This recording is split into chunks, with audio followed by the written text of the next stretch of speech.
नमस्कार, आप देख रहे हैं द हिंदी टॉप और आपके साथ मैं चेष्टा नागर। बिहार की सियासत में एक बार फिर से हलचल तेज हो गई है। इस बार सुर्खियों में है केंद्र मंत्री चिराग पासवान। केंद्र में मंत्री बनने के बावजूद अब वो बिहार लौटने की तैयारी में है और इसके पीछे की वजह भी उन्होंने खुलकर बता दी है। सवाल ये उठते हैं कि क्या चिराग पासवान खुद को बिहार में एनडीए के नए चेहरे के रूप में स्थापित करना चाहते हैं? क्या शाहबाद की धरती से एक नई राजनीति इबारत लिखने की कोशिश हो रही है, या फिर चिराग पासवान नीतीश कुमार के बाद बिहार की राजनीति का अगला बड़ा चेहरा बनने जा रहे हैं? आइए इसे समझते हैं और पूरे सियासी घटनाक्रम को इस वीडियो में जानते हैं। केंद्रीय मंत्री चिराग पासवान ने हाल ही में ये ऐलान किया है कि वो अब बिहार की राजनीति में और अधिक सक्रिय भूमिका निभाना चाहते हैं।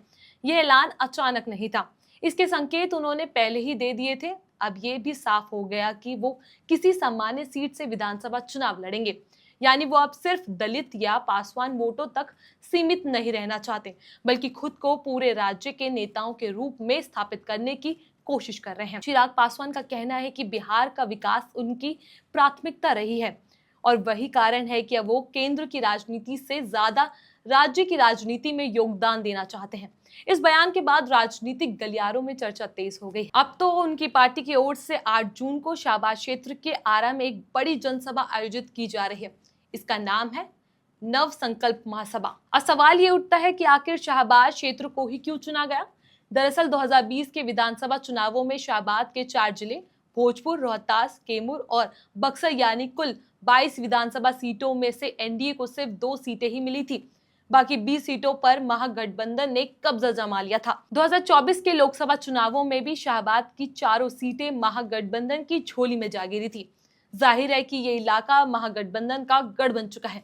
ऐसे में बीजेपी और एनडीए को डर है कि ये इलाका इस बार भी उसके हाथ से ना निकल जाए।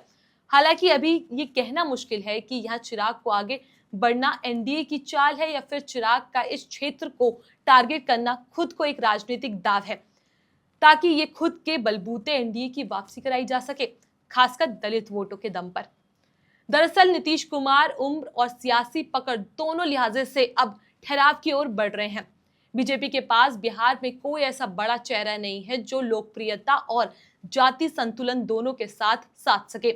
चिराग पासवान इस खालीपन को भरने की कोशिश कर सकते हैं। एलजेपी ने पिछले लोकसभा चुनाव में 6.47% वोट शेयर के साथ 5 सीटें जीती थी, जबकि जेडीयू के पास अब भी 18.5 वोट है, जो बीजेपी के बाद एनडीए का सबसे बड़ा घातक बनता है। लेकिन चिराग का सपना इससे भी बड़ा है। वे सिर्फ पासवानों के नेता नहीं बनना चाहते, जो बिहार की जनसंख्या का सिर्फ 4% है। यहाँ युवाओं, महिलाओं और पिछड़ी जातियों तक अपनी पकड़ बनाना चाहते हैं। इसलिए उन्होंने सामान्य सीट से चुनाव लड़ने का फैसला लिया है। चिराग के इस कदम के कई मायने निकलते हैं। पहला, वे दलित नेताओं की छवि से बाहर निकलना चाहते हैं। दूसरा, एनडीए में अपना कद बढ़ाना चाहते हैं। और तीसरा, नीतीश कुमार के बाद बिहार की राजनीति में खुद को सीएम पद के दावेदार के रूप में पेश करना चाहते हैं। हालांकि राह आसान नहीं है। नीतीश कुमार की पार्टी जेडीयू पिछले 2 दशकों से बिहार की राजनीति में स्थायी ताकत रखती है। पार्टी का वोट शेयर अगर देखें तो 15 से 20% के बीच रहता आया है। वहीं एलजेपी का प्रदर्शन 2005 में सबसे अच्छा रहा था, जब उन्होंने 39 सीट जीती थी। उसके बाद से पार्टी कमजोर होती गई है। 2020 में चिराग ने एक बार फिर कोशिश की थी, लेकिन केवल एक ही सीट जीत पाए। 2020 के चुनावों में एलजेपी ने 145 सीटों पर अपनी उम्मीदवार उतारे थे, लेकिन पार्टी को सिर्फ 5.59 सीटें वोट मिली और सिर्फ एक ही प्रत्याशी जीत पाया।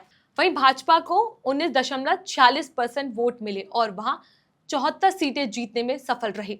जेडीयू को भी 15.39 वोट मिले और उन्होंने 43 सीटें जीती। आरजेडी को 23.11 मत मिले और उसमें से 45 सीटों पर जीत हासिल की। इस तरह से देखा जाए तो बिहार की राजनीति 3 हिस्सों में बटी हुई है। एनडीए, महागठबंधन और असरुद्दीन ओवैसी की पार्टी, जिसे छोटे क्षेत्रीय दल।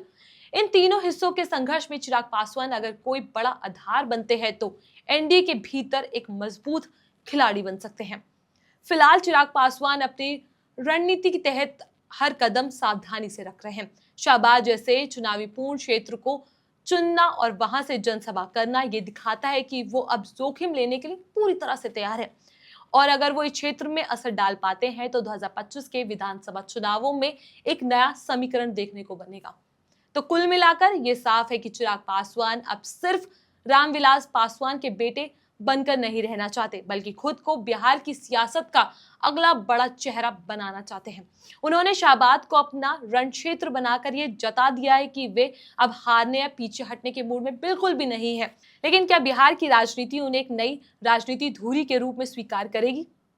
क्या वे नीतीश कुमार के बाद बिहार की राजनीति का चेहरा बन पाएंगे? यह आने वाला वक्त तय करेगा। लेकिन इतना तो तय है कि बिहार की राजनीति एक बार फिर करवट लेने जा रही है और चिराग पासवान इस करवट के केंद्र में रहना चाहते हैं। लेकिन केंद्र में कौन रहेगा, इसका फैसला आने वाले चुनाव के नतीजों से ही सामने देखने को मिलेगा। इस पूरे मामले पर आपकी क्या है राय, हमें कमेंट सेक्शन में जरूर बताएं। इस खबर में बस इतना ही। ऐसी वीडियो के लिए आप हमारे चैनल द हिंदी टॉप को सब्सक्राइब कर लीजिए, साथ ही बेल आइकन को दबाना ना भूलें। इसके अलावा आप हमारे एक्स, इंस्टाग्राम और फेसबुक पर हमें आप फॉलो कर सकते हैं।